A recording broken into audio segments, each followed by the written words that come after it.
My next guest knows the Oath Keepers better than just about anyone. Tasha Adams is married to and estranged from Oath Keeper leader Stuart Rhodes. They were married for 23 years, including while Rhodes was founding the Oath Keepers, before she filed for divorce in 2018. Tasha Adams joins me now. Tasha, your reaction to Stuart Rhodes testifying today?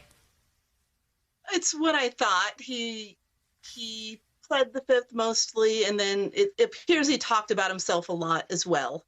The founding of the org. He did not talk a lot about, from what I can tell, anything that happened in the last year and a half or so. He sort of pled the fifth on that and ducked out. And I do want to talk with you about the founding of the org. But first, what evidence do you think the feds might have on him? Well, he certainly planned all this. He certainly is behind all of this.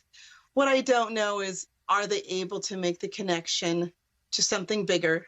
Did he have a go-ahead from someone else? Why did he think that this was okay for him to do, that he thought he might get away with this? Is there a larger connection? I don't know. But I think they certainly have a great case that he planned this. He planned to disrupt everything in order to, convince Trump to declare the Insurrection Act. They would come in, everything would just be chaos. And somewhere in there, Oath Keepers would be placed in some,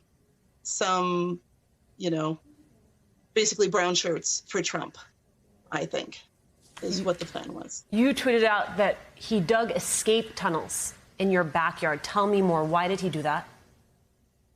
Constant fear of the feds. Now, this photo here is not of the actual escape tunnels. This was something that got pulled from my blog and passed around a lot online. The actual escape tunnels were actually considerably more elaborate than that. They were long enough that the kids used to play in them and call to each other through them. And at the end of the escape tunnel, the eventual plan was they would lead up to a logging road out in the national forest behind the house that we lived in. There was an unregistered car that would be waiting. And then eventually we moved from there into another house in the middle of the woods, and he did something similar there, planned to booby trap the front of the property with razor wire. Another unregistered car would be waiting for a different setup and a different plan. But it was our whole lives. Our whole lives were about his wanting to escape the feds. Even before Bundy Ranch, I never even knew what it was he was afraid of until he started creating that as a reality. And eventually, yes, I think maybe they were wanting to come after them, and with good reason. But that was our whole lives. Tasha, you told the LA Times last year that you originally envisioned the Oath Keepers as a, quote, a cigar club of like-minded libertarians. What changed? I think it never really changed for him in his mind. I think the long goal all the time was to do something like what it became. I think the libertarian side of things, the sort of left-leaning libertarian, anything goes side of things, that was a pitch that he gave because there was a very large Ron Paul movement at the time. There was a lot of money, there was a lot of energy in the Ron Paul movement, and I think he wanted to absorb that. And eventually later he morphed a little more to the right and a little more to the right. And eventually, he's following Trump and anything Trump says and does. And I think that was actually his plan all along, and that I was extraordinarily naive. Tasha, I hear you talk about this very coolly, very calmly. In court documents, it's noted that you testified you fear for your safety and the safety of your 6 children should he be released, that he would often brandish firearms in the family home and would physically abuse his children. Tell me more about these claims.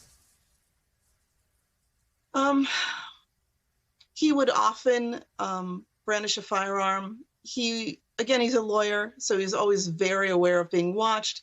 He was afraid of being caught with what he was doing, so he would never say, I'm going to shoot you.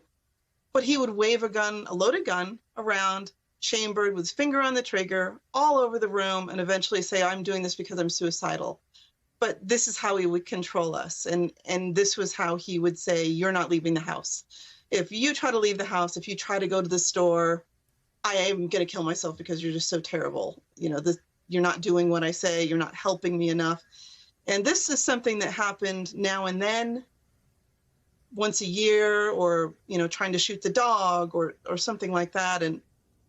But after Bundy Ranch. I don't know what happened, but he had a real, even worse mental spiral than he already had before that. And this was every week. This was every week. And I didn't know how we were going to get out of it. I just didn't know. He seemed to be all powerful to me at the time. He seemed to know everyone. He seemed to have friends in the police department and in you know, the legal sphere. And he's a Yale Law graduate, and I'm just me. And he made it clear that he would try to stop me from being able to see the kids, that he would have full custody of the kids if I ever tried to leave. And the threat of that is what kept me as long, you know, in that relationship. The constant fear. It eventually took 2 years of planning to get out when we did.